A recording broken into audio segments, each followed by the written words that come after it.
इस बीच आ रही है एक बड़ी खबर की ओर। बता दें आपको एक बड़ी खबर आ रही है इस बीच, किसान आंदोलन से जुड़ी बड़ी खबर, बड़ी जानकारी यहां पर आपको बता दें। 70 दिनों से चला आ रहा किसानों का आंदोलन अभी भी जारी है और जो जानकारी फिलहाल मिल पा रही है वो हम आपको बता देते हैं। हरियाणा के जींद में आज महापंचायत होने जा रही है। आगे की रणनीति इस पे तय होगी। जींद के कंडेला गांव में महापंचायत होने जा रही है किसानों की। जी हां, बेहद महत्वपूर्ण जानकारी। 50 खापों के प्रतिनिधि शामिल होंगे इसमें। तो दोपहर करीब 12 बजे महापंचायत होगी, इस वक्त की बड़ी खबर आपको बता रहे हैं और बेहद महत्वपूर्ण जानकारी। राकेश टिकैत होंगे पंचायत में शामिल, ये बड़ी जानकारी यहां पर आ रही है। बता दें आपको पंचायत में आगामी रणनीति पर मंथन किया जाएगा।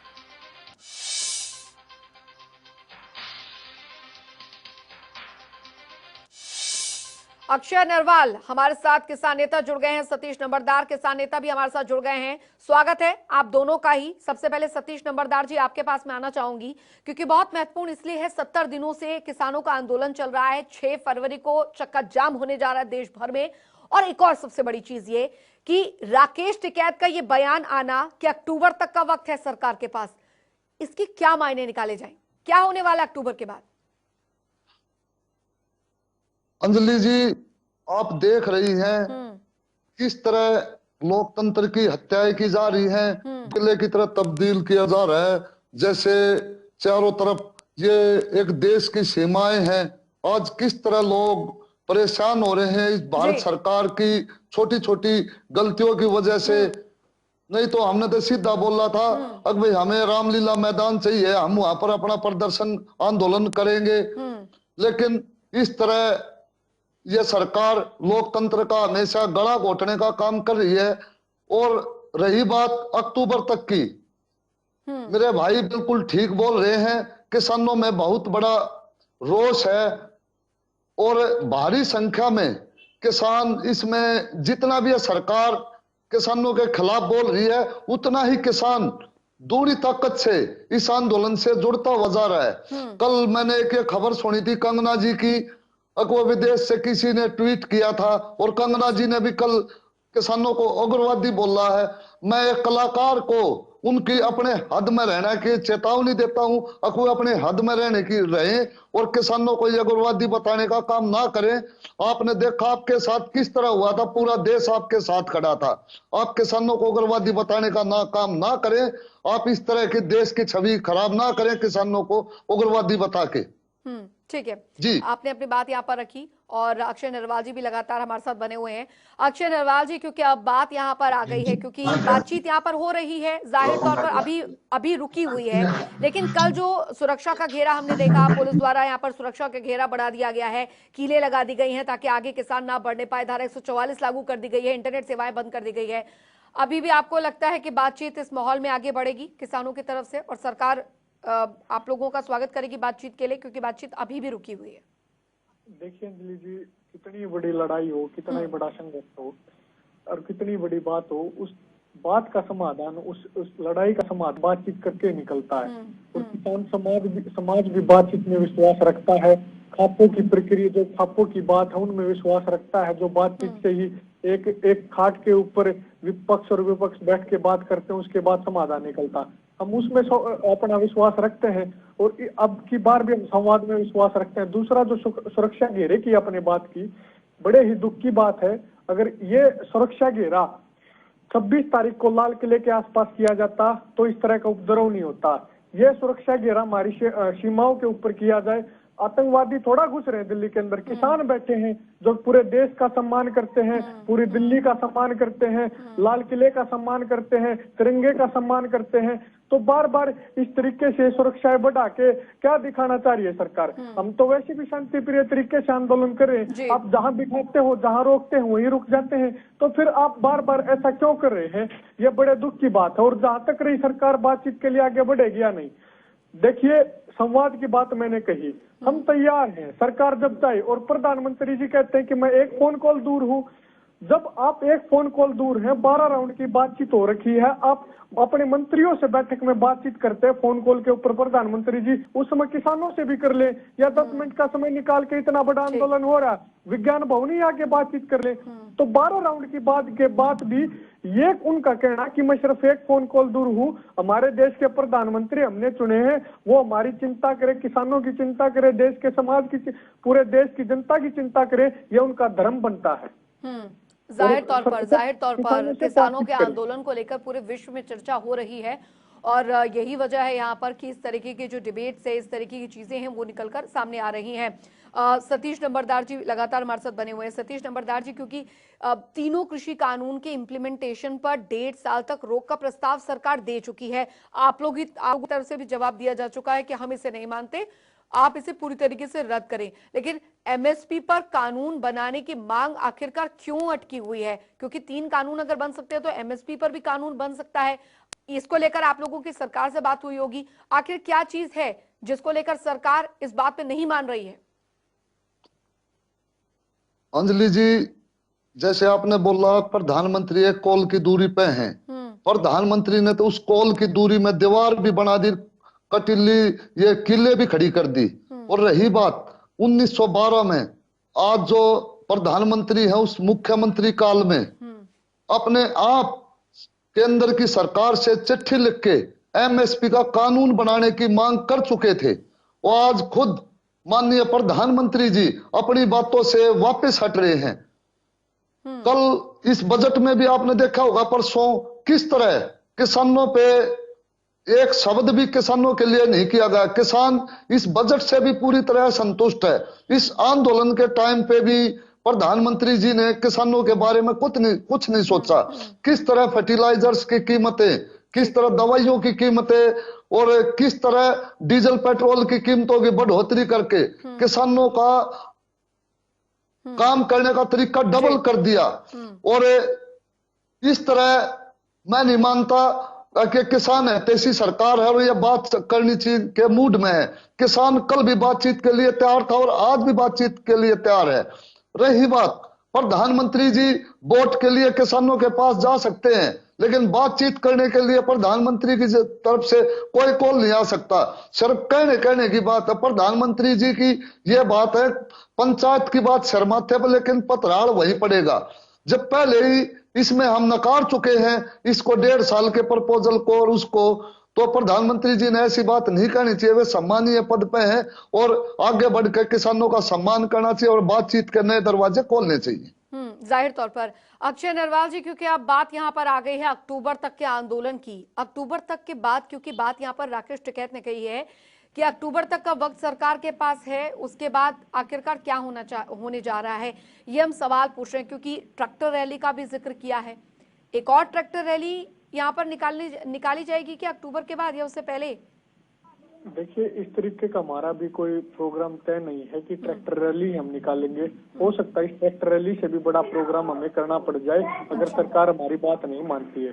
दूसरा मैं ये कहना चाहता हूँ, अक्टूबर तक ही नहीं, टिकैत जी ने भी पहले कहा और सीनियर नेताओं ने भी पहले क्या कहा, अगर 2024 तक भी हमें बैठना पड़ा तो हम 2024 तक बैठेंगे, नई सरकार बनाएंगे और नई सरकार से दोबारा अगर ये सरकार हमारी बात नहीं मानती है तो इन कानूनों को पहली कलम से रद्द करवाएंगे।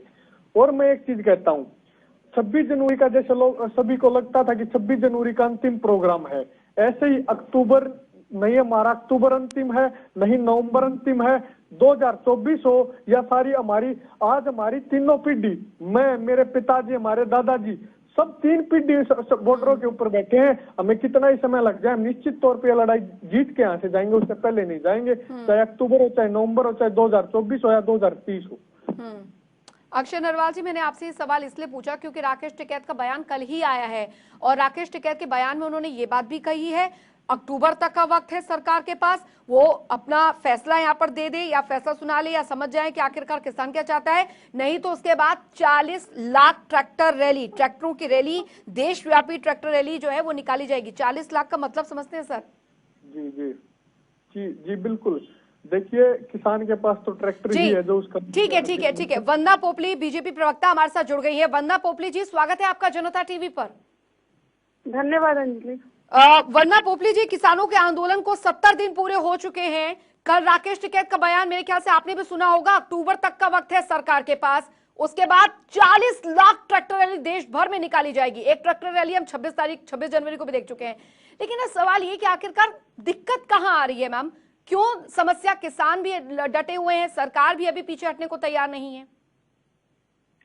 मुझे लगता है अंजलि, ये बहुत क्लियरली पूरे देश को भी समझ आ रहा है, आपको भी समझ आ रहा होगा, मीडिया में आप बैठते हैं रोज इस चीज को समझते हैं कि सबसे पहले ये जो आंदोलन है इस बात को लेकर चला था कि जो एमएसपी है उसको खतरा है, तो उसके लिए सरकार लिख के देने को तैयार है। पीएमसी मंडियों की बात हुई तो मंडियों के लिए भी हम लोग लिख कर देने को तैयार है कि मंडियों कानून की मांग कर रहे हैं ना, कानून की मांग की जा रही है, कानून की मांग की जा रही है। वंदना जी, मैं भी वही बता रही हूँ कि जब सरकार कह रही है कि आपको संशोधन कराने, संशोधन करा लीजिए, फिर वो कहते हैं कि अगर सुप्रीम कोर्ट ने इसको होल्ड पे रख दिया तब भी इनको एतराज था। जब हम सरकार कह रही है कि इसको 2 साल के लिए होल्ड पे रख लीजिए, कमेटी बनाते हैं, बात करते हैं, जो समस्या है उसको सुलझाते हैं, लेकिन जो जिद है वो दिखाई देती है। और ये भी दिखाई देता है कि किसानों के कंधों पर बंदूक रखकर कौन चला रहा है। 26 जनवरी को जो हुआ वो पूरे देश ने देखा कि किस तरह से हथियारों को लेकर लोग अंदर घुसे है। उस समय किसान नेता कहाँ थे? क्या उनकी रिस्पॉन्सिबिलिटी नहीं थी? और आज ये प्रश्न उठाते हैं कि कील क्यों लगा दिए, बाढ़ क्यों लगा दिए, तो क्या आप 26 जनवरी का रिपीट टेलीकास्ट देखना चाहते हैं क्या? तो बार बार हम कह रहे हैं कि आपके पीछे जो लोग हैं उनको समझिए। फिलहाल ये जानने की आवश्यकता है कि किसान क्या चाह रहा है। किसान चाह रहा है कि हमारी जमीन नहीं जानी चाहिए। हम कह रहे हैं कि जमीन कहीं से नहीं जाएगी, जमीन पे कॉन्ट्रैक्ट भी नहीं होगा। समझने को तैयार नहीं है, क्योंकि कारण यही है। छोटी सी बात समझिए कि 40 संगठन है, वो लीड कर रहे हैं, वो जाते हैं बात करने के लिए। 10 दौर की बात हुई और वहाँ पर जब जाते हैं तो कहते हैं हम 48 घंटे बाद बताएंगे, 24 घंटे बाद बताएंगे। अरे संगठन के लीडर साहब ही है ना। चलिए वंदना जी, किसान नेता हमारे साथ सतीश नंबरदार भी आपसे कुछ सवाल पूछना चाह रहे हैं। हम चाहेंगे वो आपसे भी सवाल पूछे। जी सतीश जी पूछिए आप। वंदना जी सुन रही हैं आपको। वंदना जी, सबसे पहले तो आप 1 रुपए में 28 पैसे टैक्स लेती हैं। लाल किले की जिम्मेवारी किसान की नहीं आपकी है। आपने सुरक्षा करनी चाहिए थी। जो सरकार एक लाल किले की सुरक्षा नहीं कर सकी, उसमें उपद्रवी घुस के आप देश चलाने के लायक ही नहीं। पहली बात तो। दूसरी बात, आपके किस तरह बोल रही है अगर किसान नहीं है। आपने आज तक सक्षम की तहत बात ही नहीं की। जब किसान इस कानून को नहीं चाहता तो आप जबरदस्ती किसान पे क्यों थोपना चाहती है? और रही बात, किस तरह आप इस किसान को कुचलने के लिए तरह तरह के कंडे अपना रहे हैं, और आज पूरा देश देख रहा है किस तरह दुगनी ताकत से किसान दोबारा उठ के आया है आपके ये करकमलों द्वारा। आप इस तरह की हरकतें नहीं करते तो किसान हो सकता है समझ जाते, लेकिन आप बोलते हम एमएसपी लिख कर देने के लिए तैयार हैं। आपने तीनों कानून जो बनाए तो ये पूंजीपतियों को लिख कर क्यों नहीं दे दिए? कानून बनाने की क्या जरूरत थी? ठीक है वंदना जी जवाब देंगी। वंदना जी यही सवाल पूछ रहे हैं, जब 3 कानून बन गए तो इस पर कानून क्यों नहीं लिखकर क्यों दे रहे हैं फिर? सतीश जी, सबसे पहले आप कह रहे हैं कि कानून की आपको आवश्यकता ही नहीं थी। मुझे लगता है कि आप लोगों ने, किसानों की, मजदूरों की सरकार है, लोकतंत्र है, रिप्रेजेंटेटिव आपने चुनकर भेजे, उनका काम है आपके लिए कानून बनाना। लेकिन अगर आपको कोई लोग बहका देते हैं कि आपके कानून जो है, ये जो कानून आपके फायदे के नहीं है, तो उसमें आपको देखना पड़ेगा। जब सरकार कह रही है कि उसको 2 साल के लिए सस्पेंड करने को तैयार है, तो ये बिना बात पे आप वहाँ पर बैठे हैं, सरकार से बात क्यों नहीं करते कि हाँ ठीक है कमेटी बनाइए, हम उस पर डिस्कस करने को तैयार हैं। लेकिन एक इम्पोर्टेंट चीज और मैं कहना चाहती हूँ, अब एमएसपी पे कानून की बात कर रहे हैं, चौथे कानून की बहुत अच्छा सुझाव है, एमएसपी पे कानून बनना चाहिए। लेकिन आप सड़क पर आकर बैठ जाएंगे और क्या कानून हथेली में सरसों की जमाने की तरह नहीं है कि ऐसे बन जाएगा? समय लगेगा, टेक्निकलिटीज है, बहुत सारी चीजें देखने की बात है। अभी आप बोल रहे हैं कि अनाज, सुन लीजिए सतीश नंबरदार जी, मैंने पूरी बात सुनी, अभी मेरी जवाब पूरा नहीं हुआ। अभी आप अनाज की बात कर रहे हैं, फिर तिलहन की बात करेंगे, दलहन की बात करेंगे, फिर सब्जियों की बात करेंगे, फिर डेयरी प्रोडक्ट्स की बात करेंगे। तो ये ऐसा नहीं है कि हथेली पे सरसों की तरह इमीडिएटली कानून बन जाएगा। ये चीजें आपको देखनी पड़ेंगी। और आप कह रहे हैं 26 जनवरी की जिम्मेदारी सरकार की है, रूट किसने तोड़ा, जिम्मेदारी किसने ली थी, 35 शर्तों पे किसने बोला था? और वीएम सिंह आपके किसान नेता है जो कह रहे हैं राकेश टिकैत रूट बदलना चाहते थे। जब 12 बजे का समय था तो 10 बजे आपने एंट्री क्यों ली? सारी जिम्मेदारी आपकी, कुछ नहीं, मतलब मीठा मीठा सब कड़वा कड़वा ठीक है। ये वाला काम है आपका। ठीक है ठीक है ठीक है, जवाब ले लीजिए, समय की कमी है जी। सतीश जी, कुछ कम शब्दों में प्लीज जवाब दीजिएगा। नहीं, पहले तो मैं वंदना जी को यह बता देना चाहता हूँ, टैक्स आप लेती हैं, जिम्मेवारी सरकार की आपकी है, सुरक्षा की, किसान अरे की नहीं। आपने रूट क्यों तोड़ा, ये बताइए मुझे। सुनो, रूट क्यों तोड़ा, समय से पहले अंदर क्यों घुसे, लाल किले की तरफ क्यों गए? चलिए, उस पर कार्रवाई चल रही है, बात कृषि कानूनों को लेकर यहाँ पर कर ली जाए। ठीक है ठीक है ठीक है, देखिए वाद विवाद यहाँ पर चलेगा, लेकिन सवाल यह है कि किसान अपनी जगह यहाँ पर अपने हक की लड़ाई के लिए लड़ रहे हैं। सरकार कह रही है बातचीत के जरिए रास्ता होगा। बहुत बहुत शुक्रिया वंदना पोपली जी आपका, और सतीश नंबरदार जी आपका भी, अक्षय नरवाल जी आपका भी इस चर्चा में शामिल होने के लिए। लेकिन सवाल यह है कि आखिरकार 2 कदम कोई आगे बढ़ा रहा है तो 2 कदम सामने से भी आगे बढ़ने होंगे।